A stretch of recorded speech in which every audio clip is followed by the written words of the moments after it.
Welcome friends. DA ও pay commission নিয়ে আজকে মুখ্যমন্ত্রী কিন্তু একটি ঘোষণা করেছেন। বিস্তারিত এই ভিডিওতে আমরা জানব যে নতুন করে আবার কি বললেন ডিএ এবং পে কমিশন নিয়ে। কারণ অর্থ সচিবকে এবং অর্থমন্ত্রীকে কিন্তু তিনি নির্দেশ দিয়েছেন কি বিষয়, বিস্তারিত এই ভিডিওতে আমরা জানব।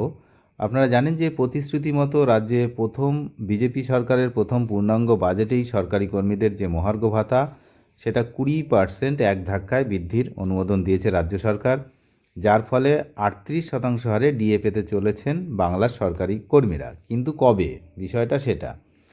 বাকি বকেয়ার কী হবে এই নিয়ে ফের একবার স্পষ্ট বার্তা দিলেন রাজ্যের মুখ্যমন্ত্রী শুভেন্দু অধিকারী। তিনি কিন্তু আজকে ভবানী ভবনে একটি অনুষ্ঠান ছিল, সেই অনুষ্ঠান থেকে কিছু স্পষ্ট বার্তা দিয়েছেন, সেগুলোই আমরা এই ভিডিওতে জানব। রাজ্য বাজেট পেশ করে জানানো হয়েছিল 1 অক্টোবর থেকে এই 38% হারে ডিএ পেতে চলেছেন বাংলার সরকারি কর্মীরা। তারপরেই সেটা নিয়ে অনেকের প্রশ্ন এবং বিভিন্ন সংগঠনের তরফ থেকে বিভিন্ন ক্ষোভ বিক্ষোভ, আপনারা জানেন যে 4% আগে বাড়ানো হয়েছিল, সেটা কেন দেওয়া হলো না, এরকম অনেক ক্ষোভ বিক্ষোভ কিন্তু রয়েছে। তো নভেম্বরে ঢুকবে টাকাটা নাকি অক্টোবরেই ঢুকবে, এই নিয়ে কিন্তু একটা তালবাহনা ছিল। যেহেতু উনি বলেছিলেন যে এটা কিন্তু অক্টোবর থেকে পাওয়া যাবে, তাহলে অক্টোবর থেকে পাওয়া যাবে মানে কি নভেম্বরে হয়তো ঢুকবে। তো এরকমই কিন্তু একটা বিষয় ছিল। তো এই বিষয়ে কিন্তু এদিন ভবানী ভবনে পুলিশের অনুষ্ঠান থেকে শুভেন্দু অধিকারী রাজ্যের মুখ্যমন্ত্রী তিনি জানিয়েছেন পুজোর আগেই বেতন ও 20% ডিএ পাবেন রাজ্য সরকারি কর্মীরা। এখন বেতনটাও পাবেন পুজোর আগের, আর হচ্ছে ওই সঙ্গে 20% যে অতিরিক্ত যেটা বাড়ানো হয়েছে সেটাও পাবেন।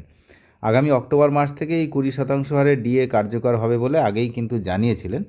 তো রাজ্য কেন্দ্রের যে ডিএর ব্যবধান সেটাও কমিয়ে আনা হবে, বকেয়াও ধীরে ধীরে মিটিয়ে দেওয়া হবে বলে সরকারি কর্মীদের আশ্বাস দিয়েছেন মুখ্যমন্ত্রী। তিনি বলেছেন রাজ্য সরকারি কর্মচারীদের জন্য 7ম পে কমিশন গঠন করা হয়েছে। ভবিষ্যতে বেতন ও ভাতা সংক্রান্ত বিষয় গুরুত্বপূর্ণ ভূমিকা পালন করবে এই নতুন পে কমিশন। তিনি আরও বলেন যে আমি অর্থ সচিবকে বলেছি, অর্থমন্ত্রীকে বলেছি পুজোর মাসে, পুজোর আগে অক্টোবরের বেতন দিতে ও 20% অ্যাডিশনাল দিতে।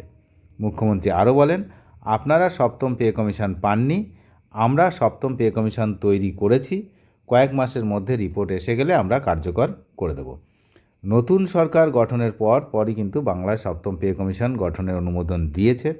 মুখ্যমন্ত্রী জানিয়েছেন 2027 সালের জানুয়ারি মাসের মধ্যেই রাজ্যের 7ম যে বেতন কমিশন সেটা চালু হবে। ইতিমধ্যে তার প্রস্তুতি শুরু হয়ে গেছে, আপনারা জানেন। তো তার কমিশনের যে সেটা গঠন করাও কিন্তু যে কমিটি সেটা গঠন করা হয়ে গেছে। তো আবার আগামী বছরের শুরু থেকেই কিন্তু এই 7ম পে কমিশন এটা লাগু হওয়ার কথা রয়েছে। তাহলে ন্যূনতম বেতনটাও কিন্তু এক লাফে অনেকটাই বাড়বে। এখন এর সঙ্গে সঙ্গে আর একটা প্রশ্ন এই মুহূর্তে সমস্ত রাজ্য জুড়ে রয়েছে, সেটা হচ্ছে গ্র্যান্ট ইন এইড। এই যে সমস্যা, সেই সমস্যার সমাধান কিন্তু এখনও হয়নি। তো সেই বিষয়ে কোনো কথা এই মুহূর্তে আমরা কারোর কাছ থেকে পাচ্ছি না যে গ্র্যান্ট ইন এইডদের বিষয়টা কী হবে। তথ্য সংগ্রহের কাজ চলছে আগের সরকারের আমল থেকে, এখনও তথ্য সংগ্রহ কমপ্লিট হয়নি, না কি না কোন পজিশানে আছে সেই বিষয়ে কিন্তু আমরা পুরোই অন্ধকারে রয়েছি। এই মুহূর্তে গ্র্যান্ট ইন এইড কর্মচারীদের সংখ্যা পশ্চিমবঙ্গে সবচেয়ে বেশি। সরাসরি রাজ্য সরকারি যে কর্মচারী এবং পেনশনভোগী রয়েছেন তার থেকে অনেক বেশি হচ্ছে গ্র্যান্ট ইন এইড এই কর্মচারীদের সংখ্যা। এবং পুরো বিষয়টা তারা কিন্তু পুরোপুরি একটা সাইডে রয়ে গেল, তারা 1 টাকাও কিন্তু এই 5ম পে কমিশনের যে বকেয়া দিয়ে সেটা পায়নি। তো সেটা কবে পাবে? তো সেই নিয়ে কিন্তু এখন এই মুহূর্তে রাজ্য জুড়েই কিন্তু একটা ক্ষোভ বিক্ষোভ চলছে। তো যদিও তার মাঝখানে এই যে পুজোর আগে যেটা ঘোষণা করা হয়েছে 20%, এইটা গ্র্যান্ট ইন এইডরাও পাবেন কি না সে বিষয়েও কিন্তু আমরা এখনই নিশ্চিত নই। তো নজর রাখুন, আমরা খবর রাখছি, যদি আপডেট পেয়ে যাই আপনাদেরকে জানিয়ে দেবো। চ্যানেলে যারা নতুন তারা নিয়মিত আপডেট পেতে অবশ্যই চ্যানেলটিকে সাবস্ক্রাইব করে সঙ্গে থাকবেন। ধন্যবাদ।